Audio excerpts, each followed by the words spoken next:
Hey guys, Brian here. Welcome back to the shop. The last video, I think it was the last video that went up, was on the viewer mail and the new purchases that I had bought. And a lot of people had felt like that the way I came across in that video was that I was ungrateful for the calipers because they had a little issue with them. But that's certainly not the case. I'm extremely grateful for anything that any of my viewers send me, and just blown away by some of the things that people do feel like giving, like the big mother load of drills I got for the radial arm drill a while back, and I got a couple of, of little center drills the other day from somebody, and I know how hard I work for the stuff that I have, and to think that people are willing to give me some of the stuff that they've worked hard for, just in exchange for doing these videos and trying to help people out, just blows me away.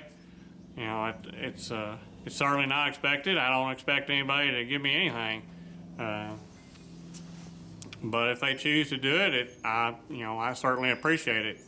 That being said, everything on my channel is kind of how it is the way it is in real life. Sometimes things go well and sometimes things don't go so well. I don't edit out the stuff that doesn't go so well because that's part of life.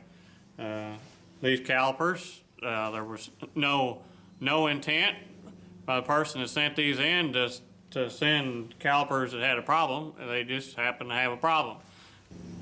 I don't think that, there's no malicious intent there on either of our parts. I'm not being ungrateful to them.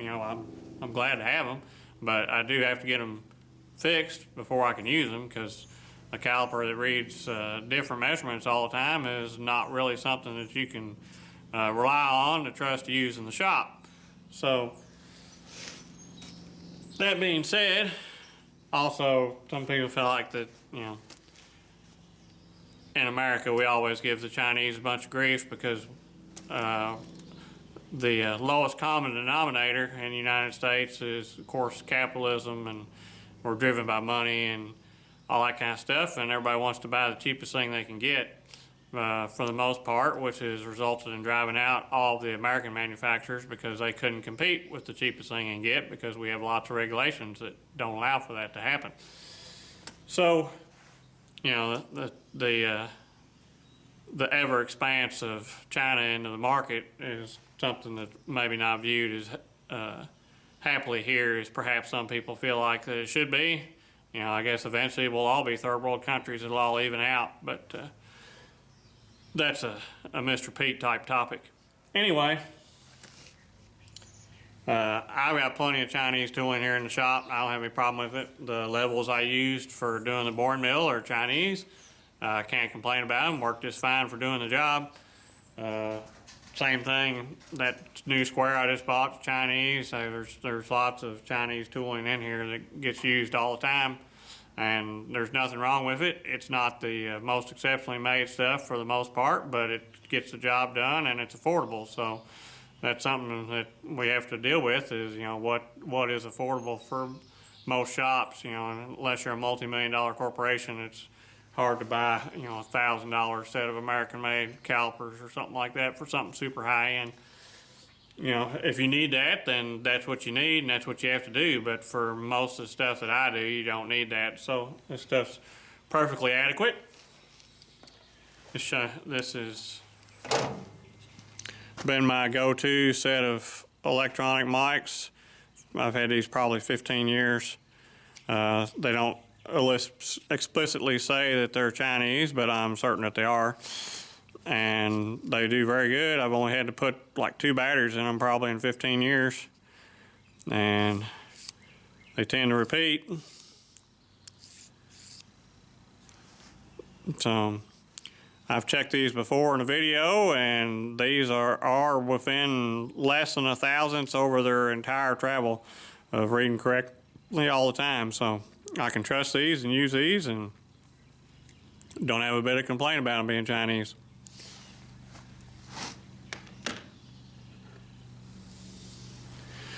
Now these Mars, I should probably also say, as it turns out, these are a used set that has come from a school, so there's really no knowing what's been done to these before I got a hold of them.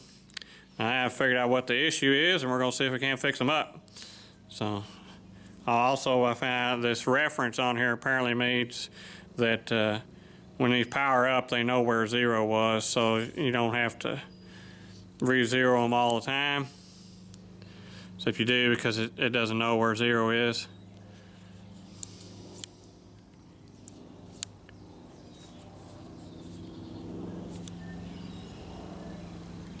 So, if you the problem here is in this lower jaw is loose. So me pushing this sideways, you might let off. It affects the readings.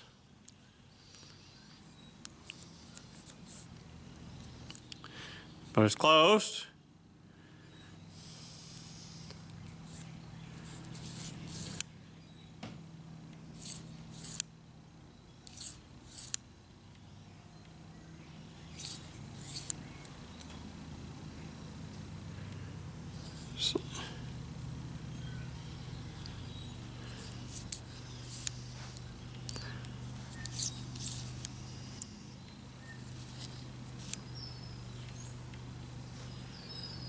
So you just can't decide exactly what those values should be.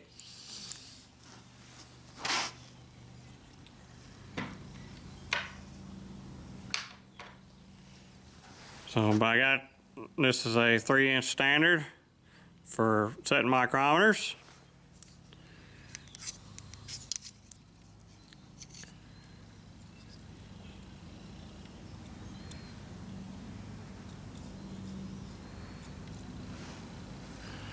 And it shows it at 2,998.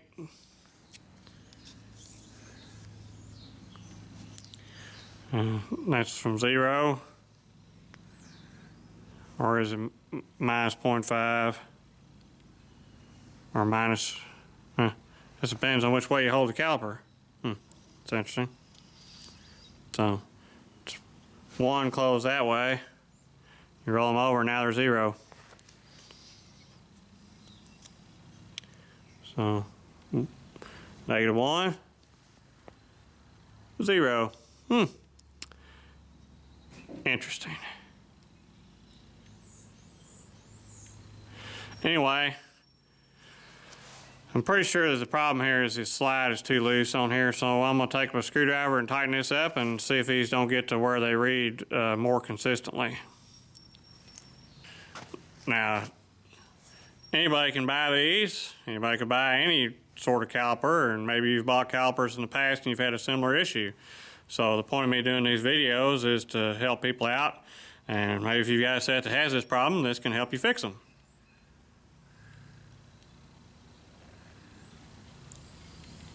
Well, looks like they're a lot better than they were. That's 0, 0. This glare is hard. 0, 0, and 0. So let's check them on the standard now.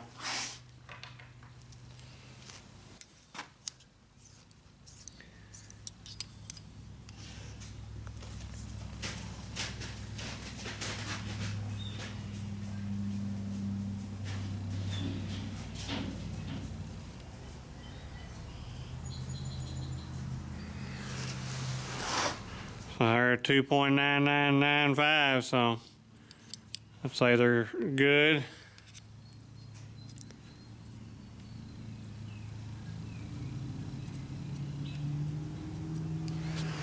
Yep, within a half thou over 3 inches.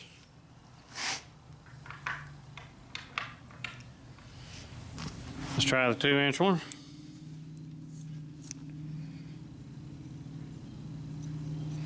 Reads it exactly at 2. And we'll try the 1-inch one.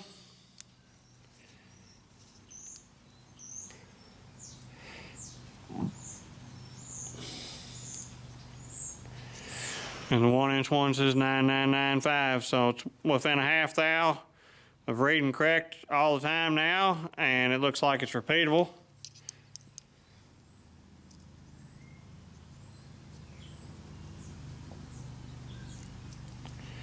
Yep, 9995. Move it, go back.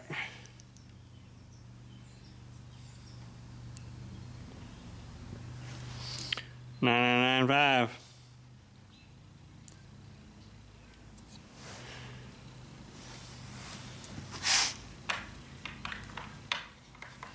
Let's go back and recheck the 3.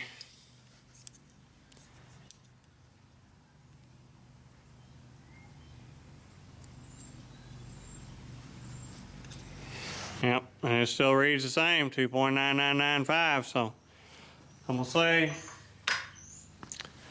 gonna say tightening these screws up, fix these. That's all they needed to make them where they were a perfectly usable piece. You know, the problem, I suppose, is solved. That'll be it for this video. I was able to get these. I'm certainly grateful for them and glad to add them to the collection, and glad we could get them fixed to where that they work like they're supposed to. It's you know, things have problems sometimes, and getting them fixed and getting them working is just part of, that's what you have a shop for, is to fix things. So there was no intention, I'm sure, by the manufacturer or by the person that sent this. These were used and they've been in a school setting, so there's no telling what somebody had done to them before I got a hold of them. You know, they may have backed those screws off on it as a prank to somebody else.